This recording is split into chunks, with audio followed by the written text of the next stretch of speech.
បនទន្លេ3ថ្ងៃនៅខេត្តតាកែវទទួលបានភ្ញៀវទេសចរជាង30,000 នាក់រយៈពេល3ថ្ងៃនៃព្រឹត្តិការណ៍បនទន្លេលើកទី19ដែលបានប្រព្រឹត្តទៅចាប់ពីថ្ងៃទី21ដល់ថ្ងៃទី23ខែមីនាឆ្នាំ2025នៅទីរួមខេត្តតាកែវបានទាក់ទាញភ្ញៀវទេសចរជាតិអន្តរជាតិមកចូលរួមលេងកម្សាន្តប្រមាណជាង30,000 នាក់បើតាមរបាយការណ៍របស់ក្រសួងទេសចររយៈពេល3ថ្ងៃនៃព្រឹត្តិការណ៍បនទន្លេមានភ្ញៀវទេសចរជាតិអន្តរជាតិចំនួន357,966 នាក់បានចូលរួមទស្សនានិងដើរលេងកម្សាន្តនៅទីតាំងបនទន្លេនៅសួនច្បារមាត់បឹងតាកែវដោយក្នុងចំណោមនោះមានភ្ញៀវទេសចរបរទេសចំនួន1028 នាក់ផងដែរ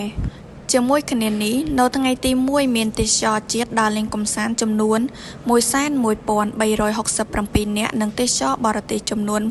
260នាក់ដោយឡែកនៅថ្ងៃទី2មានទេសចរជាតិដើរលេងកម្សាន្តចំនួន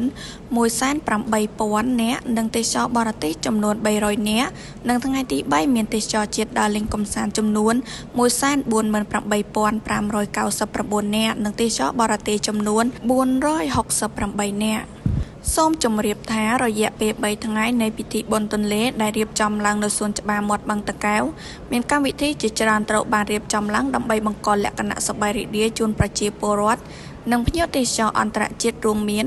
ការរត់ប្រណាំងមហាជនរយៈចម្ងាយ5គីឡូម៉ែត្រការជិះទូកកាយ៉ាក់លេងកម្សាន្តនៅបឹងតាកែវការប្រកួតលេងអុកនិងប្រកួតគុនខ្មែរនិងមានកីឡាជាច្រើនទៀតដោយឡែកនៅពេលរាត្រីមានការសម្ដែងល្ខោនយីកេការប្រគំតន្ត្រីចូលរួមពីក្រុមសិល្បករសិល្បករនីល្បីៗ